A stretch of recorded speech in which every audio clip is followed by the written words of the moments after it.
So the new Netflix movie, 1922, is based off a Stephen King novella. I love how the intro of the movie gets right to it. We're introduced to Wilford James, who is writing a note in a hotel room, and he says he has a confession to make, and he tells the story of the crime he committed with his son, murdering his wife. So you realize right from the start that this is going to be a movie with a little bit of narration, which I always get a little worried about, but I thought the narration in this movie was really well done because it wasn't too much, it wasn't over the top. It was just at the right moments with really powerful quotes from Wilford James to get inside of his head, basically following that short and sweet formula. But what was funny to me was the man narrating and our main character Wilford James, the actor's name is Thomas Jane, who I'd recognized from the show Hung that used to be on HBO. I don't know if anyone's watched that show, but that show was pretty bad, and he played a very normal character, so I didn't know what acting chops he had, and it kind of worried me. But he did great here. He was spectacular. I was like, wow, this guy can act, the guy from Hung. But what did get a little annoying, and it's not his fault, was he did a really good Midwestern accent. But when translating it to film, it was really hard for me to hear and understand totally what he was saying at every scene. Especially when he was talking to his son, like in the crop field. And I was like, am I really going to put subtitles on right now? And I did. 10 minutes in, I gave up. I had to put subtitles on. I could not understand his lines clearly. I don't think I'd be able to enjoy this movie if I didn't have subtitles on. So if you're in a situation where you couldn't put them on, you might be getting really frustrated. And if I was in that situation, I might have given this movie a completely different review. Like, he's going full-on marbles in the mouth, like, hey, what are you doing in this damn park downtown in your room? Like, oh man, really tough. So I was reading a lot, but I don't mind that too much. So we learned that basically his wife wants to move to the city, take the son with her. He wants to stay in Nebraska, not lose the acres in his land, technically owned by his wife's family. He doesn't want to lose his son. He just wants to keep everything the way it is. It's really interesting because it delves into that stubborn ego a lot of men have, especially his fathers. And he talks about in his narration here in the movie about how much pride there is in a man's land. I guess in this area, back in the day, this was a big thing. But he valued his home basically over his wife. And it wasn't all totally his. So it was very selfish. And I'm not giving the wife full pass either because there was no attempt for middle ground here. You know, maybe not go fully to the city, but maybe not stay in the sticks. Maybe try to find a middle suburban area. I don't think that'd be too crazy, but that's not happening here. Completely two opposing sides. And then when it comes to the son, it gets really hairy because they both want him. What does the father set out to do? Convince the son to murder his mother, which is crazy. And he uses every ploy of manipulation on his son. Starting with Shannon, the cute neighbor next door that Henry has a crush on. Dad sees this, finds it's his weak spot, and brilliantly manipulates his son saying, hey, if we move, she's going to be gone. This is all going to be gone. Our life's going to be terrible.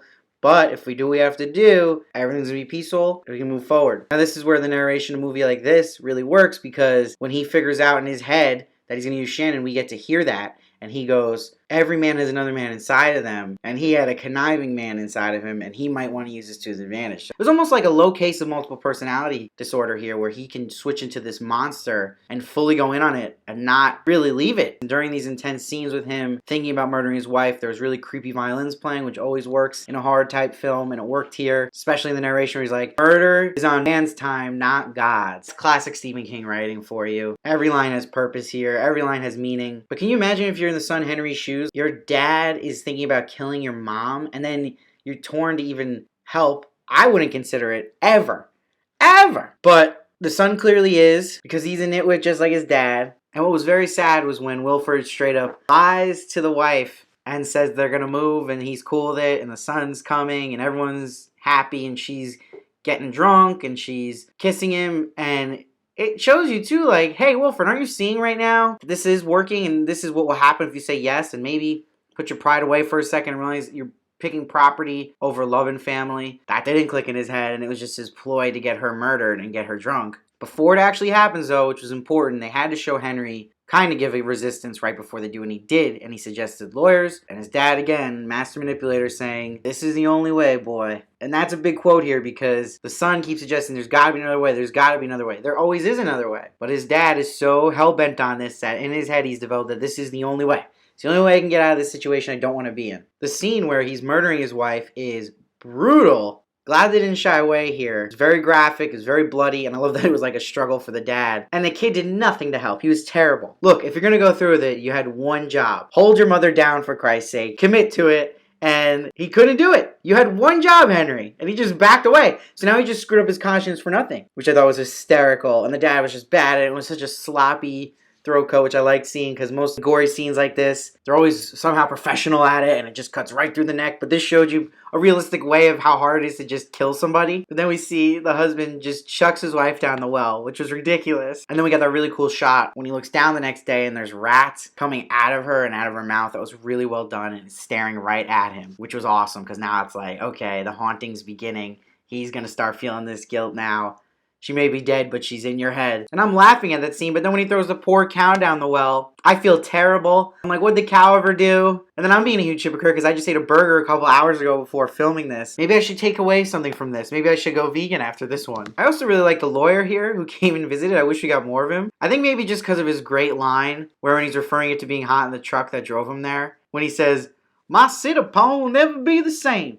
I may have to start saying that referring to my butt. So then where it got a little worrisome in the movie for me was when Shannon starts realizing Henry is not the same and the father's trying to convince her just like, he's fine, just keep him encouraged. This is where it shifted the movie to me where it got a little bit predictable and very formulaic. Like seeing the visions of his wife that he killed, trying to get his son to be hush-hush, the rats following him everywhere. It kind of starts just to become something you've seen and note for note what you think's going to happen, or at least what I thought was going to happen.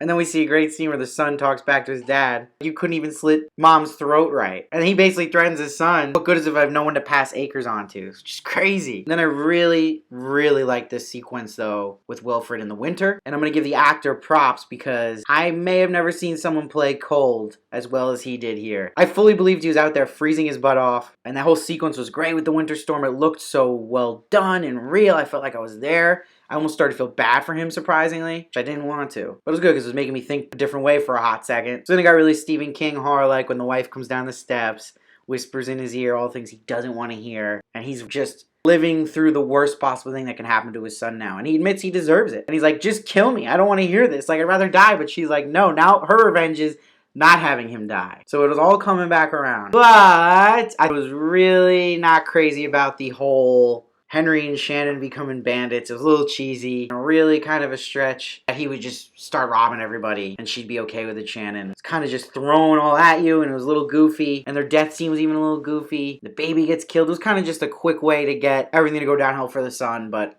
it felt disappointing in his arc in a way. I thought I wanted a little more development, or maybe he grows up a little bit more and we see that. It was kind of just happened right away. So for me, it took down a huge element to this story. And sure, I know his purpose was to make the father feel even worse. And now he's paying for it, that his son has died. I thought it was just kind of, hey, your son is getting all the worst things happen to him now. Here you go, screw you. Where I wanted some resolution with the son's ideologies and how his mind was at the end. And that's why I thought they were going to go forward with it. Again, I did not read the novella by Stephen King, but not crazy about that turn of events. Did call as a suicide note from the start. Again, that was very predictable as well. But I really like at the end, when he's wrapping up his suicide note, it goes back to when Wilfred was talking to Henry one night. And Henry's like, I'm afraid to pray. And he's like, I hope there is no God, because if there is no heaven, then there's no hell. Really, really strong writing here. And they did it really well in the movie. So the rats all come to the hotel room. Obviously, they're basically inferring he's about to kill himself. But when he sees his wife, his son, and Shannon come back to him, it was a little goofy. Because for some reason, the CGI here of their bodies looked like PS2 graphics. PlayStation 2 for anyone who doesn't play video games. And that was a little disappointing because still a Netflix movie. At this point, you got to put a little more money into that if you're going to do it. I don't even know if that was even necessary. Maybe just have all the rats coming in and cave on him. I don't know if he had to see them one more time. Especially Shannon. That felt a little weird. Because I don't generally believe he cared about her. Wasn't the most satisfying ending. I thought this movie started really well. But after the wife kind of got killed, and the recovery was good for a bit, but then you kind of get bored because it just dragged on. And it's kind of note for note what you think is going to happen. Again, it's just predictable. Something you haven't seen before. Really good acting, though. All around. That was the bright spot for me. And the narration worked really well here. You weren't confused, and it was still enjoyable, but it essentially comes down to just a story about a man and a son living with a terrible mistake they did and the consequences they suffer. Not the most entertaining concept. So overall, I'm going to give it a 7.5. Good. Not great. If you enjoy Stephen King stuff, though, and you enjoy a movie just to chill out, you don't have to really pay attention fully. You can kind of just get a good story, that old-time feel in the country. This is the movie for you. And if you want to see a great, great acting performance, you will get that from Thomas Jane. I will say he deserves award consideration for this. And if you like other Stephen King-made Netflix movies, I also did a review of Gerald's Game. Check that out. But the most important thing to get out of this is subscribe to Steve Varley. You'll be happy you did. I do a bunch of movie reviews, TV reviews, celebrity interviews as well. So please keep coming back, and I'll see you on my next video.